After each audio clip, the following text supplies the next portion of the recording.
Cuan, cuan, we be getting money. Cuan.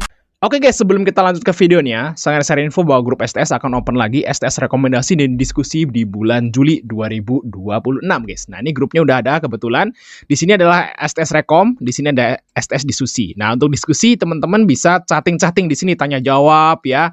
Boleh bertanya, boleh nge-share apapun di sini tentang berita saham. Terus yang rekomnya hanya kita yang bisa ngetik ya di sini untuk ngasih rekom ke teman-teman semua. Nah, coba kita intip STS rekomendasi yang masih jalan saat ini yaitu STS Juni. Nah, hari ini kita dapat profit di FPNI, teman-teman, lumayan 11%, di SSA lumayan, Raja juga tadi cuan lumayan ya, teman-teman. Nah, ini adalah rekom biasanya, teman-teman, rekom menunya. Scalping UDT BSJP. Nah, untuk swingnya ada.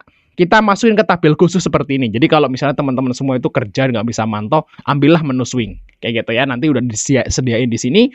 Untuk rule-nya akan ditulis nanti di grup ini. Jadi langsung cat aja guys kalau pengen join atau lihat video di atas untuk detailnya tentunya. Kita lanjut ke videonya. Oke guys, kali ini kita bahas IPO Rans. Apakah ini yang terakhir? Kemarin kita ngomong JEC yang terakhir, ternyata muncul BACH. Kita ngomong BACH yang terakhir, muncul Rans. Nanti ada lagi jangan-jangan. Oke, kita terima aja ya teman-teman, nanti tinggal dipilih aja. Nanti saya akan bikin video tentang mana sih yang paling menarik dan paling nggak menarik kayak gitu ya teman-teman ya. Nanti kalau udah kita bahas Rans dulu. Nah, ini adalah Rans ya, Rans Entertainment Indonesia. Nah, ini Raffi Ahmad tentunya teman-teman udah pada tahu ya, punya Nagita juga. Tapi kalau menurutku ya secara pribadi ya, ini otaknya di Nagita guys ya. Mohon maaf nih Raffi Ahmad cuma bisa ngelawak. Oke ya, kita di sini untuk periode book building tanggal 23 sampai tanggal 25. Nah, untuk harganya 135 sampai 170 teman-teman. Nah, ini lot yang ditawarkan adalah 25 juta lot. Ini sama seperti apa nih? WBSA. Oh, lebih banyak ya daripada WBSA ya, teman-teman. Lebih banyak. Tapi ya mirip-mirip WBSA lah. Oke ya, kita akan lihat ya untuk prospektusnya. Oh, tentu aja ini adalah perusahaan multimedia ya, teman-teman ya. Multimedia. Nanti kita akan baca di sini produk-produknya di pojok bawah. Oke, kita baca prospektusnya terlebih dahulu. Nah, untuk UE-nya ini megah yaitu LG, teman-teman. Nah, LG ini lumayan oke lah ya. Kita udah bahas kemarin di DEC ya. DEC kita udah bahas di sini tuh LG, teman-teman. Nah, ini bisa dibilang saham IPO yang dinahkodai oleh LG itu semuanya naik semua arah. Dan sebulan setelahnya rata-rata naik. Jadi habis arah-arah naik lagi. Kayak gitu teman-teman. Ya, itu berarti the best banget sih si LG. Nilainya mungkin 9,9 atau 9,5/10. Jadi hampir nyaris sempurna ya untuk IPO LG ini kalau dia jadi underwater ya. Sekuritas LG kalau dia jadi underwater. Nah, cek aja sendiri teman-teman biar kita nggak lama-lama, biar satu part aja ya. Oke guys ya, bagi teman-teman yang pengen dapat rekomendasi saham harian untuk swing dan UDT BSJP bisa gabung ke STS rekomendasi di bulan Juli. Nah, ini udah ada grupnya nih teman-teman, kita undang ke sini ya. Nah, yang masih aktif sekarang itu di Juni. Nah, Juni ini kita dapat profit di ISAT, teman-teman. Ini TP singkat, ada OASA, tuh lihat profit ya, ada data cuan, ada PPRE, ya PPRE juga kita profit, teman-teman.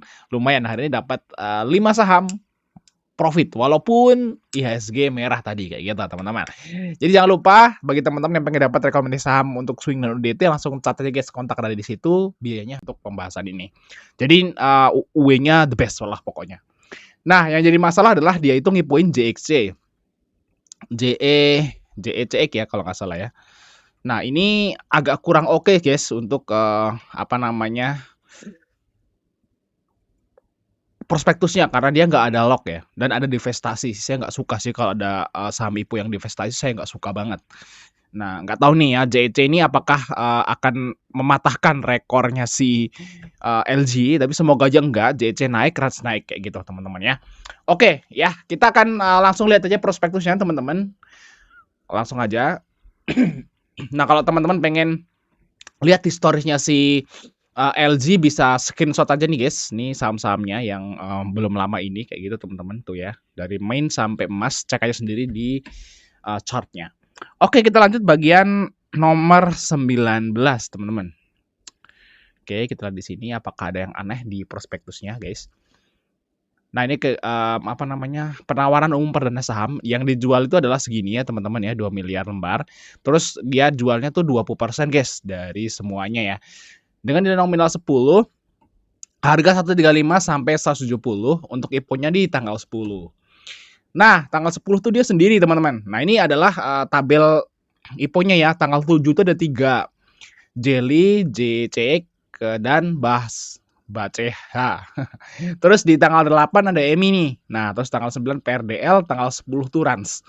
Kayak gitu ya, teman-teman. Jadi kembalian Jelly, JCX, dan BACH itu bisa buat beli PRDL dan Rans kayak gitu, teman-teman. Atau teman-teman kalau pesen EMI itu bisa kembaliannya bisa buat beli Rans kayak gitu, teman-teman. Jadi kalau menurut sih ya kalau kalian nggak bisa mantau sih dipilih aja sih di tanggal 7-nya nih, teman-teman. Di tanggal 7-nya ini pilih aja, nggak usah dibeli semua. Karena kalau IPO barang seperti ini, teman-teman, biasanya saya ngomong ya, tapi mungkin nggak terjadi. Biasanya kalau ada IPO barengan di satu tanggal, itu biasanya ada satu yang merah, guys. Bisa dibilang ada tumbalnya nih. Nah, kira-kira tumbalnya di mana nih? Kayak gitu ya. Nanti kita analisa lagi lah, kira-kira tumbalnya di mana. Nah, kalau yang sendiri-sendiri seperti ini biasanya sih aman. Walaupun endingnya tuh nggak arah, tapi sempat hijau, guys. Sempat kita bisa profit kayak gitu. Jadi ya yang tanggal barengan inilah teman-teman harus hati-hati kayak gitu, teman-teman. Oke ya, kita lanjut untuk baca prospektusnya, teman-teman. Di sini. Nah, ini adalah struktur permodalannya. Kita lihat di sini, teman-teman. Nah, kita zoom. Wah, mana tadi? Aduh, guys. Masih tadi hilang. Oh, ini nih, guys ya. Nah, siapa nih pemegang sahamnya, teman-teman ya? Ternyata pemegang sahamnya itu adalah ada Raffi Ahmad. Nah, Raffi Farid Ahmad namanya, teman-teman. Itu dia pengendalinya ya. 63% lah. Terus ada PT Indonesia Entertainment Group, ya. Terus ada Sultan Arik Rahman, saya nggak tahu. Ada Doni Oskaria, ada Sutanto Hartono, ada Nagita Slavina Tengker, ya di sini 1%. Terus ada Kaisang Pangarep, ya. Nah, ini we walk the talk, not only talk the talk. Itu kan bapaknya ya. Nah, ini anaknya, teman-teman. Terus ada ekonomi baru investasi Indonesia segini ya, teman-teman. Oke ya. Ya, orang-orang yang kita kenal sebenarnya yang jadi pemegang sahamnya ya. Udah terkenal artis kayak gitu ya, pengusaha, politikus kayak gitu. Nah, terus rencana penggunaan dana ya. Udah semua IPO di bulan Juli itu semua buat bayar hutang, teman-teman. Nah, begitu pula dengan RAS ini, teman-teman. Di sini 6,8% digunakan untuk utang ke Bank BNI ya, bayar utang ke Bank BNI. Terus 18%-nya ya digunakan untuk belanja modal, 30% digunakan untuk belanja operasional, dan 8%-nya digunakan oleh perusahaan untuk membentuk suatu entitas baru yang bergerak di bidang AI. Jadi ini akan merambah ke AI. Mungkin perusahaan ini kan Rans ini kan bikin kayak apa namanya? Film-film animasi gitu, guys. Rans itu, guys ya. Film-film animasi anak ya. Mungkin dia akan merambah ke AI untuk bikin itu lebih bagus kayak gitu, teman-teman ya. Buat bikin film-film animasi. Bagus sih, guys ya. Indonesia punya film animasi nanti yang bagus gitu, dari Rans. Nah, yang nggak oke lagi selain dia buat bayar hutang nggak oke, yaitu buat ngakuisisi atau membeli saham gitu ya. Punya bininya sendiri, ya punya bininya Raffi Ahmad. Nagita Slavina kan punya PT Rans Kosmetika Indonesia atau Slavina Kosmetik ya. Nah, ini buat beli sahamnya sendiri. Jadi kalau bagi keluarganya si Raffi Ahmad ya oke-oke aja, dia dapat duit lagi. Kalian beli IPO-nya si Rans, Ransnya dimasukin lagi ke sini, ya kan? Perusahaannya dia sendiri. Jadi Nagita Slavina dapat duit lagi banyak. 18% dari nilai emisi kayak gitu. Nah, semoga aja ya nanti ininya jalan juga kayak gitu, teman-teman. Kalau ininya hilang ya berarti duitnya angus. Oke, sisanya akan digunakan untuk belanja modal kayak gitu, guys ya. Oke ya, kita lanjut, teman-teman. Di sini untuk asetnya, guys. Nah, kita lihat di sini untuk asetnya, kita lihat ya untuk dari utangnya dulu, guys. Ya, utangnya, guys, dari tahun ke tahun turun, lihat. Wah, ini berarti pengelolaannya bagus tuh si Nagita Slavina ya. Dia pintar ngelola utang, guys ya. Wah, mantap sekali. Dari tahun ke tahun utangnya turun. Nah, sembari hutangnya turun, equity-nya stabil. Cenderung naik ya. Ini sempat naik, turun dikit kayak gitu. Nanti juga akan naik lagi semoga. Jadi ini bagus, guys, pengelolaannya, teman-teman. Ya, jadi pinter lah kayak gitu yang ngelola Rans ini. Oke, kita lanjut untuk labanya. Ternyata labanya jumbo loh, guys ya. Nah, di sini, guys. labanya tuh 56 miliar, 97 miliar, 84 miliar. Walaupun kelihatannya sempat turun lah. Biasalah industri hiburan seperti itu. Tapi um, agak jarang loh saat ini industri yang bergerak di bidang media gitu ya bisa untung. Bisa untung tuh agak jarang kalau menurut guys kalau sekarang nih. Is okay, Rans masih bisa bertahan ya di dalam kondisi saat ini. Ya mungkin dia mulai ke animasi AI kayak gitu ya. Mungkin yang jadi penambahan profitnya dia kayak gitu teman-teman. Kalau kayak industri televisi itu udah berat ya teman-teman. Kayak gitu guys, kita lihat di sini tuh untuk laba-labanya oke, dan ini kita lihat untuk pendapatan kotornya tuh sampai tembus 400 miliar, 300 miliar kayak gitu. Itu rame banget nih untuk Rans. Kita lihat teman-teman ya untuk yang lain. Dari nomor 25 yaitu dividen guys. Nah, Rans ini akan bagi dividen sebanyak-banyaknya 35% ya tahun depan. Jadi tahun buku 2026 dia akan bagi paling banyak 35% ya. Ini berarti ya termasuk kecil juga teman-teman ya. Karena kalau kita lihat di sini untuk pernya itu mana tadi? Cuman kok EPS-nya cuma 5 teman-teman ya. Jadi ini dividennya pasti kecil ya. Kayak gitu ya, kecil guys ya. Nggak usah ngarepin dividen ke perusahaan ini. Ngarepin kapitalnya aja teman-teman. Nah, nomor 29 nih yang bikin enak menurutku guys. Nggak kayak JEC. Yaitu pembatasan. Nah, kita lihat di sini kita baca bla bla bla bla nomor 29. Nah, di sini teman-teman. Nih ya. Seluruh pemegang saham perseroan pada tanggal profesi diterbitkan dilarang untuk mengalihkan baik sebagian maupun seluruh sahamnya dalam perseroan sampai dengan 8 bulan. Nah, jadi orang-orang ini teman-teman, Raffi Ahmad, PT Entertainment Group, Sultan, Sutanto, Nagita, Kaesang ini nggak akan ngejual sahamnya itu selama 8 bulan, teman-teman. Wow, mantap sekali ya. Oke, dan Raffi Ahmad tidak akan memindahkan pengendalian nih guys ya. 3 bulan. Jadi oke, ada lock lah 8 bulan. Jadi aman. Nggak kayak JEC ya. JEC nggak ada lock guys. Sama-sama LG juga kan JEC itu. Nggak ada lock. Makanya saya baru divestasi nggak ada lock tuh saya agak ngeri teman-teman. Takutnya kita nggak nggak suudon gitu. Nah, kalau nggak ada yang guyur mah habis. Kalau pengendali yang punya sahamnya di gede seperti itu, kalau dia ngeguyur di IPUN nggak ada yang bisa nampung, nggak ada bisa lawan guys. Nggak ada yang bisa ngelawan pengendali itu, nggak ada. Mungkin kalau ngelawan underwriter masih bisa, karena jatah underwriter kan dibatasi. Tapi kalau ngelawan pengendali itu udah nggak bakal bisa. Kalau pengendalinya udah mau ngeguyur, habis sudah sahamnya kayak gitu, teman-teman ya. Kayak gitu guys ya. Jadi ini aman, ada lock guys ya, mantap. Oke, kita lanjut nomor 235 langsung loncat. Nah, ini jumlah karyawannya teman-teman nih semakin menurun ya karyawannya guys. Sempat naik dikit sih di tahun lalu, terus tahun ini cuma 140 dari 275. Nah, artinya mungkin mulai mau pakai AI nih guys ya untuk kedepannya teman-teman. Jadi ya sebenarnya AI itu akan menggantikan pekerjaan kalian ya, walaupun nggak bisa semua kayak gitu. Cuman ya mungkin sebagian pekerjaan tuh udah mulai diambil alih oleh AI. Jadi kalian harus istilahnya itu sebagai anak-anak muda harus belajar hal-hal yang baru atau berusaha untuk memakai AI ya untuk melakukan kegiatan atau menambah value kalian gitu ya. Jadi memang kedepannya itu pekerjaan itu akan terus bersinggungan dengan AI teman-teman. Jadi kalian harus belajar lagi. Oke, nomor 252 nih guys ya, kita lanjut. Nah, di sini kegiatan usahanya guys tuh. Ya, di sini.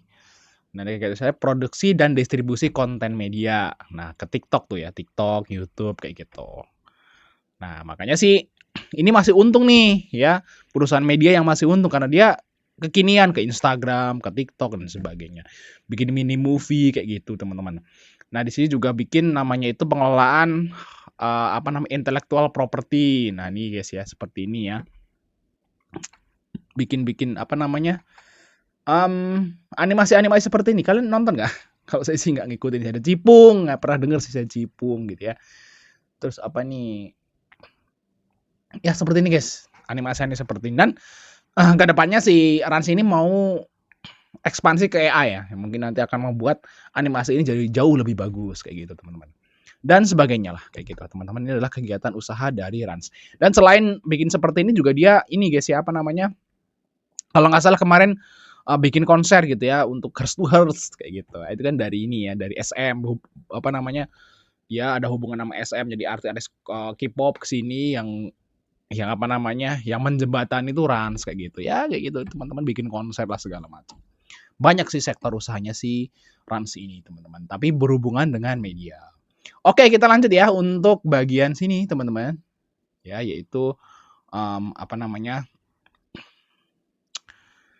Valuasi. Nah, kalau kita lihat di sini valuasinya, teman-teman, nanti kita hitung ya harga wajarnya habis bikin video ini, teman-teman. Tapi kalau kita lihat sekilas nih masih oke lah.